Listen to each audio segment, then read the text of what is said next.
Thanks everyone for your warm welcome. Tonight I have for you 3 of the funniest Irish jokes ever. The first joke starts when Danny O'Shea plops down on a stool at his local pub, sweating, out of breath, and with a worried look. "I need me a big one this time, Mick," he says. Mick quickly pours O'Shea a pint and asks, "Danny, you look terrible. What's wrong?" "It's me wife," says O'Shea. "We were out in the garden and she got stung by a bee on her forehead. She's at the ER now, her face all bruised and swollen. She's allergic to bee stings, you know. I tell you, Mick, she almost died."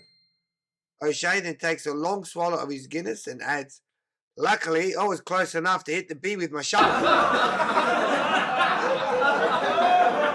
The second joke occurs when Erin visits Dr. Sullivan, a noted psychiatrist, because she and Paddy aren't getting on well in the bedroom. Dr. Sullivan wasn't getting a clear picture of Erin's problem even after asking her a heap of questions about her sex life. Finally, he asked her, "Do you ever watch your husband's face while you're having sex?" Erin replied, "Well, yes, I did once." "Well, how did he look?" Erin answered, "Very angry."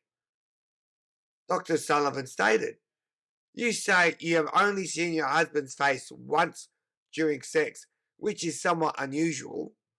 How did you happen to see his face on that occasion?" Erin answered, "Well, he was looking at us through the window." Finally, a young Irish lad and lass sat on a stone wall holding hands, gazing out over the meadow.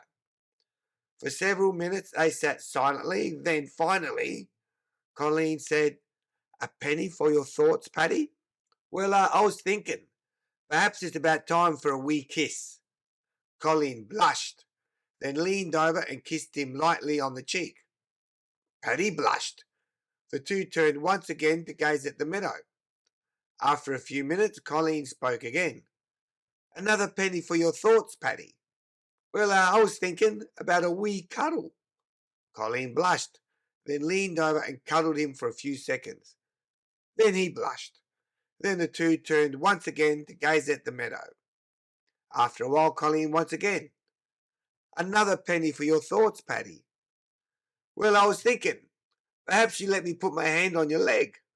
Colleen blushed, then took his hand and put it on her knee. Then he blushed. The two turned again to gaze at the meadow before Colleen spoke again. "Another penny for your thoughts, Paddy." The man glanced down with a furrowed brow. "My thoughts are a wee bit more serious this time." "Really?"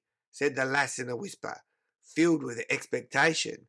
"Right," said Paddy, nodding. The girl looked away in shyness, began to blush, and bit her lip in anticipation. Then Paddy said, "Do you think it's about time you paid me the first 3 pennies?"